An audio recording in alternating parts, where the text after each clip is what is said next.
കാപ്പി മാത്രമല്ല, കുരുമുളകും ഉണ്ട്.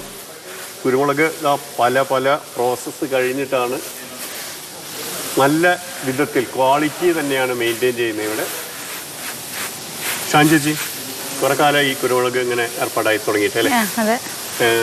എത്ര വർഷമായി ചേച്ചി ഇവിടെ? 9 വർഷമായി. 9 വർഷമായി അല്ലേ? നമുക്കൊരിത്തിരി ഇത്തിരി മുന്നിലേക്ക് കയറിക്കുകയാണെങ്കിൽ ആ മാസ്ക് നമുക്ക് മാറ്റായിരുന്നു. അതിൻ്റെ അടുത്തുനിന്ന് മാറിക്കുകയാണെങ്കിൽ എന്തൊക്കെയാണ് ചെയ്യുന്നത്? ഞങ്ങൾ പെപ്പറുണ്ട്, ടർമറിക്, ജിഞ്ചർ, സ്പൈസസ് എല്ലാം ഉണ്ട്. ഓൾ പ്രൊഡക്റ്റ് എല്ലാം ഉണ്ട് സ്പൈസസിന്റെ. അത് എന്തൊക്കെയാ ചെയ്യുക?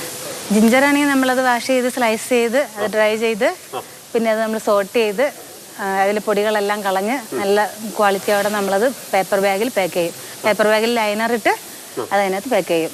പെപ്പർ ആണെങ്കിൽ ഇപ്പോൾ നമ്മൾ ആദ്യം കൊണ്ടുവരുന്ന റോ മെറ്റീരിയൽ വന്ന് നമ്മൾ ഗ്രേഡ് ചെയ്യും, വിവിധ ഗ്രേഡുകളായിട്ട് തിരിക്കും. അതിനുശേഷം നമ്മൾ സ്റ്റീം ചെയ്യുന്നതിന് മുമ്പ് ജസ്റ്റ് ഒരു കൺഫർമേഷന് വേണ്ടിയിട്ടാണ് ഇപ്പോൾ ഇത് സോട്ട് ചെയ്യുന്നത്. അതിൽ എന്തെങ്കിലും ഒരു കല്ല എന്തെങ്കിലും പെട്ടിട്ടുണ്ടെങ്കിൽ അതും കൂടെ എല്ലാം പെറുക്കി മാറ്റിയതിന് ശേഷമാണ് നമ്മളത് സ്റ്റീം ചെയ്യുക. സ്റ്റെറിലൈസ് ചെയ്തതിന് ശേഷം നമ്മളത് വീണ്ടും അതിൻ്റെ പൊടി കളയാൻ വേണ്ടിയിട്ട് നമുക്കൊരു മെഷീൻ ഉണ്ട്. അതിലിട്ട് നമ്മൾ ഒന്നും കൂടെ അതിൻ്റെ പൊടി കളയും. എന്നിട്ട് നമ്മളത് ഇതേപോലെ തന്നെ പേപ്പർ ബാഗിൽ ലൈനർ ഇട്ട് അത് പാക്ക് ചെയ്യും. പണ്ട് വയനാട്ടിൽ കുരുമുളക് ഒരുപാടുണ്ടായിരുന്നു എന്ന് പറഞ്ഞു. ഇപ്പോൾ ഏതാണ്ട് പോയിക്കൊണ്ടിരിക്കുകയാണ്. കൊടികളൊക്കെ നശിച്ചുകൊണ്ടിരിക്കുകയാണല്ലോ. എന്നാലും നിങ്ങൾക്ക് ആവശ്യത്തിന് എങ്ങനെ ഇവിടെ വരുന്നുണ്ടോ? ഇവിടെ ആവശ്യത്തിന് വരുന്നുണ്ട്. നമുക്ക് ഒരുപാട് ഫാർമേഴ്സ് ഉണ്ടല്ലോ ഇവിടെ, നമുക്ക് ആവശ്യമുള്ള സാധനം കിട്ടാറുണ്ട്. ഇതേപോലെ തന്നെയാണ് ഇഞ്ചിയുടെ കാര്യത്തിൽ? ഇഞ്ചി അങ്ങനെ തന്നെയാണ്. ഇഞ്ചി നമ്മൾ ഫാർമേഴ്സിൻ്റെ അടുത്ത് നിന്ന് റോ മെറ്റീരിയൽ എടുക്കും, അവിടെ വാഷ് ചെയ്ത് സ്ലൈസറിലിട്ട് സ്ലൈസ് ചെയ്ത് അത് ഉണക്കി അത് നമ്മൾ യാർഡിലിട്ട് അത് ഉണക്കിയെടുത്ത് അതിൽ പൊടി കളഞ്ഞ് ഒന്നും കൂടെ സോട്ട് ചെയ്ത് ആണ് വീണ്ടും പേപ്പർ ബാഗിലാക്കുക. വയനാട്ടുകാരൊക്കെ പുറത്തു പോയിട്ടാണല്ലോ ഇഞ്ചി കൃഷി ചെയ്യുന്നതെന്ന് പറഞ്ഞാൽ അതൊരു നന്നാക്കാനായിട്ട് ഇപ്പോൾ നിങ്ങളുടെ പ്രോസസ് ചെയ്യാൻ വീണ്ടും ഘടന വന്നു തുടങ്ങി അല്ലേ? അത് ഏമാര് വഴിയാണ് ഫാർമേഴ്സിൻ്റെ അടുത്താണ് നമുക്ക് സാധനം കിട്ടണേ. എന്തായാലും ഓർഗാനിക് ആയിട്ടുള്ള അതെ, നമ്മൾ ഓർഗാനിക് ആയിട്ടുള്ള സാധനങ്ങളാണ് ചെയ്യുന്നത്. അത് ടെസ്റ്റ് ചെയ്തതിന് ശേഷമാണ്, ടെസ്റ്റ് ചെയ്ത് പാസ്സായ സാധനമാണ് നമ്മൾ എടുക്കുന്നത്. മഞ്ഞളിന്റെ കാര്യത്തിൽ മഞ്ഞളും അങ്ങനെ തന്നെയാണ്.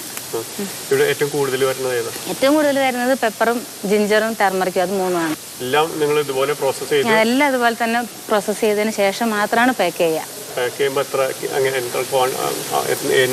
ക്വാണ്ടിറ്റി പെപ്പറാണെങ്കിൽ 25 കിലോ ആയിരിക്കും പേപ്പർ ബാഗിൽ. ടർമറിക് സ്ലൈസും ജിഞ്ചർ സ്ലൈസും ഒക്കെ ആണെങ്കിൽ 15 കിലോ ആയിരിക്കും.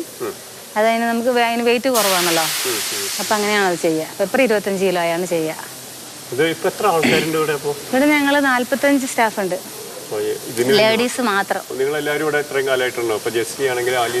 അവരൊക്കെ 5-6 വർഷമായവരാണ്. അല്ല, വേറെ ചേച്ചിയുണ്ട്.